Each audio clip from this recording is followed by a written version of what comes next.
달리기 부상을 줄이기 위해서는 욕심을 줄여야 합니다. 자기의 적정선을 알아야 되는데 그게 쉽지가 않아요. 자기 목표치를 너무 높이다 보면 부상이 좀 따라오게 되죠. 이런 스타일인 경우에 달리기 부상이 상당히 높았습니다.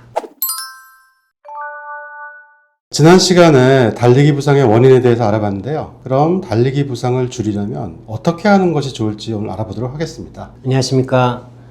남자의과 원장 남효고입니다. 지난 시간에 이제 우리가 달리기 부상의 원인에 대해서 전반적으로 알아봤는데요. 오늘 할 이야기는 이제 달리기 부상을 줄이고 예방할 수 있는 방법에 대해서 말씀을 드려보겠습니다. 달리기 부상을 줄이기 위해서는 첫 번째로는 욕심을 줄여야 합니다. 우리가 어떤 일을 할 때 너무 과도하게 하려다 보면 부상을 입게 되고 또 너무 욕심이 없으면 발전이 없게 돼요. 달리기 부상도 마찬가지거든요. 달리기를 너무 잘하고 싶어서 너무 과도하게 자신의 능력보다 너무 열심히 하다 보면 부상을 입는데 가장 큰 달리기 부상의 주요 원인이기도 합니다. 그럼 이 부상을 줄이려면 자기의 적정선을 알아야 되는데 사실 그게 쉽지가 않아요. 이 적정선은 올바른 지식이라든지 책을 보고 이런 달리기에 대해서 좀 접근을 한다든가 좋은 지도자가 옆에서 조언을 해주면 자신의 적정선을 알 수가 있게 되죠. 달리기를 처음 하는 사람이 이제 마일리지를 높이겠다고 주당 막 100km를 막 채우는 거예요. 속도가 느린 7분 페이스 되는 사람이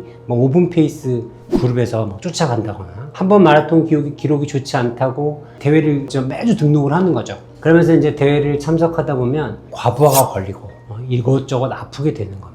너무 욕심이 과하지 않도록 자신의 발전을 할 수 있을 정도의 적절한 노력이 필요한데 가장 어려운 부분이기도 하지만 달리기 부상을 줄이는 데 가장 핵심적인 요소라고 생각하면 좋을 것 같습니다.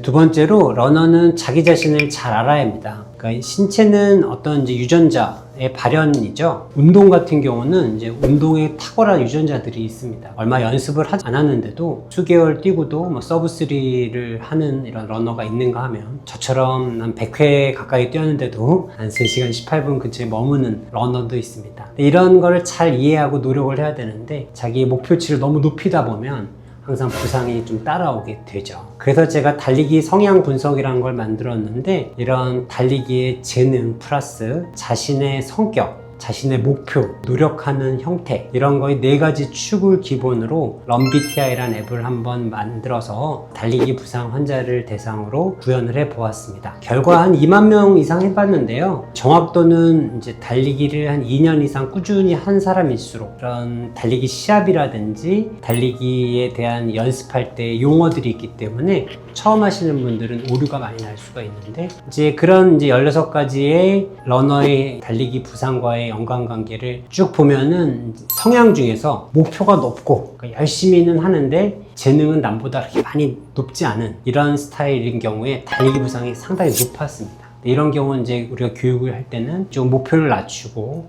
연습량도 좀 줄이고 즐겁게 달리기를 접근을 하게 되면 부상이 줄어들고 즐겁게 달리기를 할 수 있게끔 달리기에 대한 방향을 좀 바꿔 틀어줄 수가 있는 거죠. 근데 저 역시도 성향을 해보면 저는 PDES라고 가장 흔한 이 부상이 많은 스타일 중에 하나예요. 재능 별로 없는데 열심히만 하는 스타일인데 저도 스스로 반성하고 목표 좀 낮추고 운동량을 많이 줄이려고 노력하고 있습니다. 자신의 신체 구조를 잘 이해해야 합니다. 만성병이 있으신 분, 당뇨, 혈압, 고지혈증, 신장 이런 것들이 안 좋으신 분들은 반드시 내과적 상담이 필요하고요.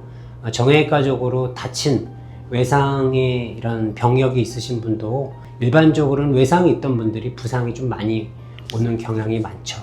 자기가 거북목인지 척추 측만증이 있는지 골반이 불균형한지 X형 다리인지 O다리인지 안짱다리인지 팔자인지 평발이 심한지 이런 요소에 의해서 달리기 부상도 어느 정도는 영향을 받게 됩니다. 그렇게 뭔가가 휘어있고 자기 형태가 다른 사람과 다를 때 이 자세나 이런 것들을 다른 사람, 정상인에 맞춰서 똑같이 달리려고 하다 보면 부상이 많아집니다. 그래서 자기 자신의 형태를 좀 이해를 해야 이렇기 때문에 그냥 이 정도는 약간 모양이 이상해서 뛰어도 된다.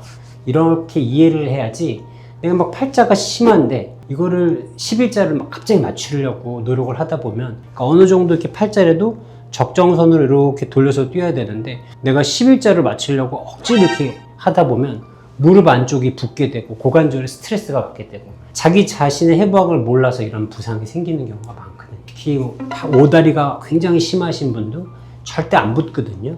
그대로 오다리인 채로 뛰는 게 맞는데 발 바깥쪽이 오히려 더 X자로 벌어지면서 무릎이나 발 이하에 통증이 많이 오게 됩니다. 자기 자신의 해부학을 정확하게 아는 게 이해하고 이게 궁금하다 하면 이제 가까운 정형외과 같은 데 가서 엑스레이 찍어보고 특히 발끝부터 이제 허리까지 아니면 척추까지 전장뷰를 찍을 수 있는 데서 서서 찍으면 어느 정도 그 척추나 다리의 역학적인 구조를 알 수 있기 때문에 자기가 앞으로 뛸 때 어떻게 접근을 하고 어떻게 뛰어야 된다는 거에 대해 좀 더 명확하게 이해를 하실 수가 있습니다. 네 번째로 옆 사람의 이야기를 조심해야 됩니다.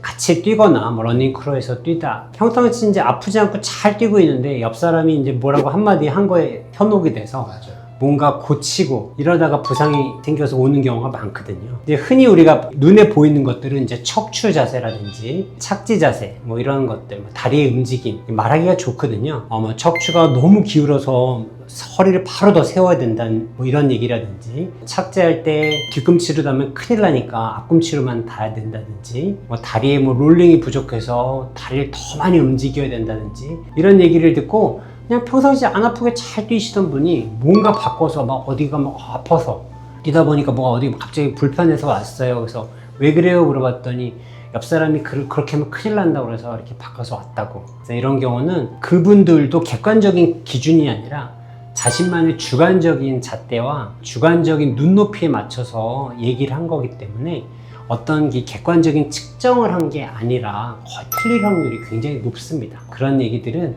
친한 친구라면 그냥 흘려 들으시고 잘 모르시는 분이 얘기를 하면 더더욱 신경 안 쓰셔도 좋습니다. 옆 사람이 하는 얘기는 그냥 흘려 듣고 아프지 않으면 자신이 뛰고 싶은 대로 뛰는 게 더 안전하다고 생각이 듭니다.